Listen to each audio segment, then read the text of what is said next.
Bonjour à tous et bienvenue pour cette nouvelle vidéo. Vous avez sûrement entendu parler qu'il y avait plus de 200 fois plus d'or papier que d'or physique. Cela signifie qu'un gramme d'or serait utilisé pour garantir jusqu'à plus de 200 fois sa propre valeur à travers des contrats papier. Ça vous paraît ahurissant? Ça vous paraît complètement dingue? Je vous propose qu'on voit ensemble comment fonctionnent ces contrats en or papier. Et si ces sujets vous intéressent, je vous incite à mettre des pouces bleus pour que je puisse mesurer la popularité et continuer ou pas cette série. Allez, on voit tout ça ensemble, c'est parti!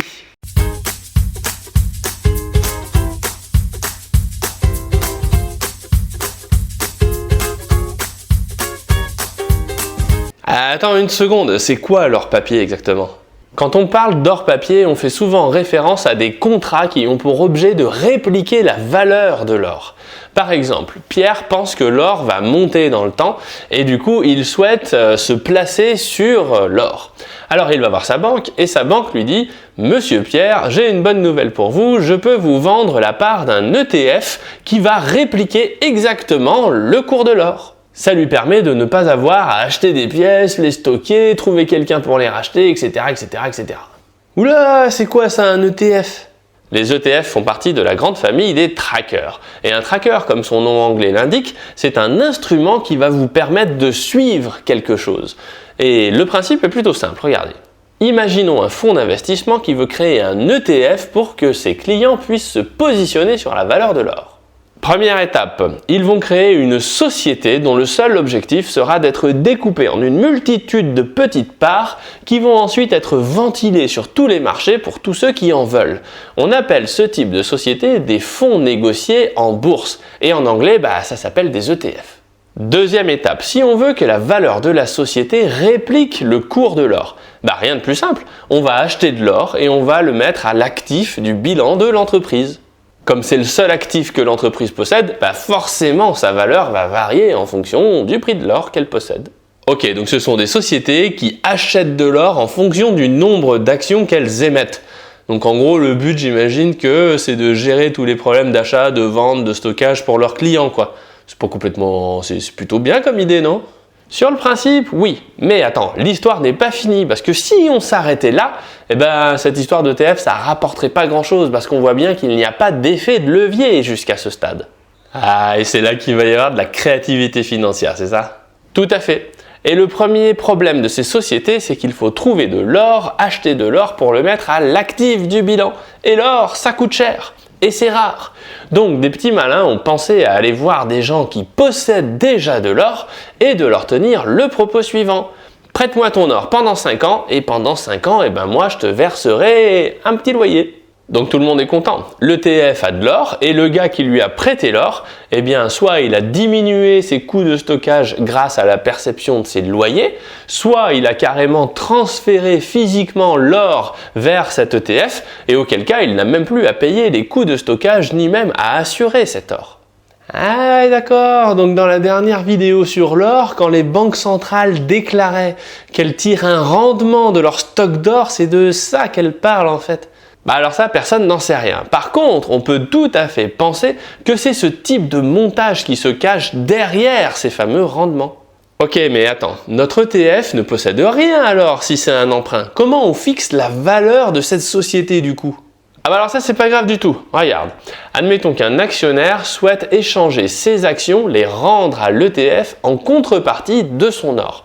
À ce moment-là, l'ETF lui donne, son kilo d'or et il récupère les actions de ce vendeur en contrepartie.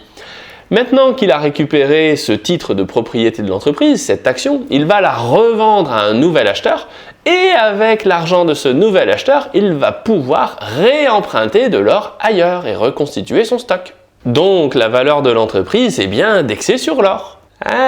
Donc ça veut dire que l'ETF gagne de l'argent sur les commissions, j'imagine, et de l'autre côté, ça permet aux clients d'acheter et de vendre de l'or sans contrainte et très rapidement en fait.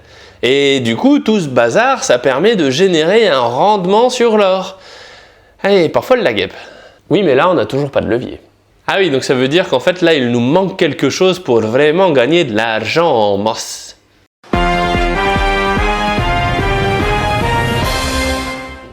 Maintenant, dans notre ETF, rajoutons une clause au contrat qui dit la chose suivante.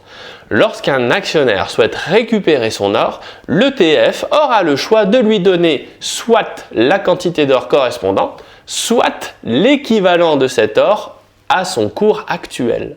Bon, c'est pareil, non? Si je demande 100 grammes d'or ou si je reçois l'équivalent du prix de 100 grammes d'or, pour l'actionnaire, c'est pareil. Bah oui, c'est pour ça que ça ne choque absolument personne. Par contre, pour l'ETF, c'est un monde entier de nouvelles richesses qui s'offrent à lui. Oh bon? Ferme les yeux et imagine, laisse-toi guider par ma voix. Admettons que la valeur totale de notre ETF soit d'1 million d'euros. Le patron de cet ETF se rend compte qu'il y a 20% des actions qui changent de main tous les ans. Autrement dit, il sait qu'il a besoin de 200 000 euros dans ses tiroirs caisses pour pouvoir assurer la liquidité, la fluidité de ses échanges. Le principe, c'est que lorsque les clients lui demandent de l'or ou de l'argent, eh bien, il doit donner 200 000 euros et du coup, ensuite, il va récupérer ces 200 000 euros en revendant les actions du fonds.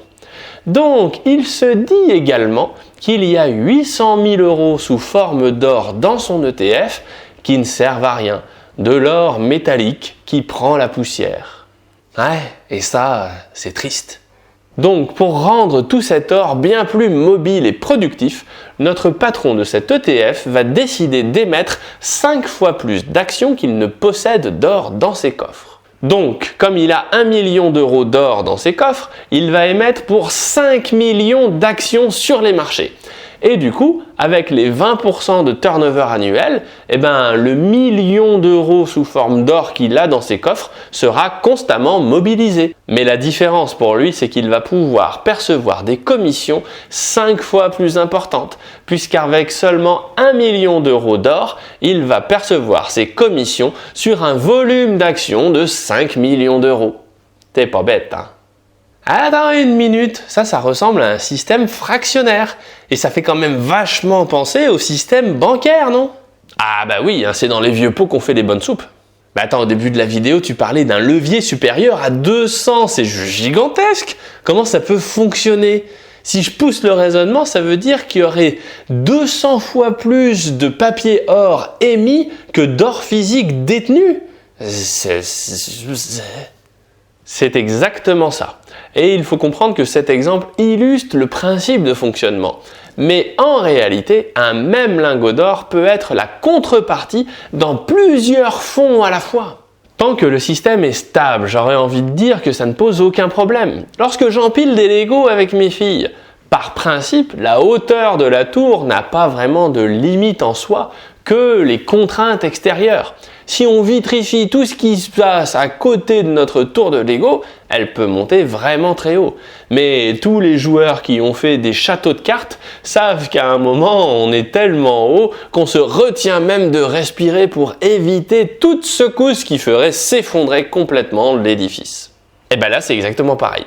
Ah bah dit comme ça, c'est un peu flippant, hein. Heureusement que les choses sont bien séparées entre la valeur des ETF et la valeur de leur physique. Comme ça, le jour où ça pète, et ben globalement, ça touchera que ceux qui ont mis la main dans le pot de confiture, quoi. Ah oui, mais non, parce que l'idée est la suivante. Beaucoup d'investisseurs font la confusion, imaginent que c'est la même chose d'acheter de l'or physique ou d'acheter un dérivé qui porte sur l'or physique comme un ETF. Et c'est très facile à comprendre puisque aujourd'hui, le prix des produits dérivés sur l'or et le prix de l'or physique est le même. Donc ces ETF reviennent à créer une offre d'or supplémentaire qui n'existe pas. Le plus rigolo, c'est que les gens qui achètent de l'or papier le font pour profiter d'une hausse des prix de l'or physique. Et pour autant, comme on l'a vu, on sait très bien que les vendeurs d'or papier peuvent démultiplier leur offre à l'infini. Et du coup, ils contribuent à augmenter le stock d'or virtuel qui rentre en concurrence avec l'or physique. Donc cette offre virtuelle va détourner une partie de la demande qui serait allée s'investir sur l'or physique si elle n'existait pas. Ok. Et cette augmentation de l'or papier va venir diminuer la rareté, donc installer une pression durable sur les prix de l'or physique à la baisse.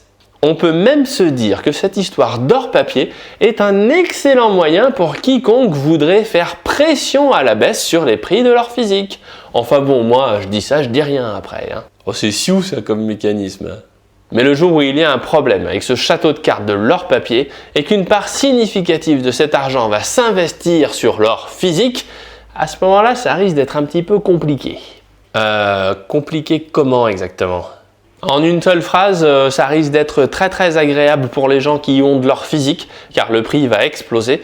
Mais par contre, ça risque d'être très désagréable pour ceux qui possèdent de l'or papier, car les faillites risquent de s'enchaîner à un rythme d'autant plus élevé que le ratio entre or physique et or papier est élevé. Ah ouais, donc s'il y a 200 fois plus d'or papier que d'or physique, ça fait grand bazar sa mère l'hypopète. Et ça craint rien ça pour l'industrie financière ? Parce que ces ETF là, ils doivent bien appartenir à quelqu'un, genre des banques, des fonds d'investissement ou j'en sais rien.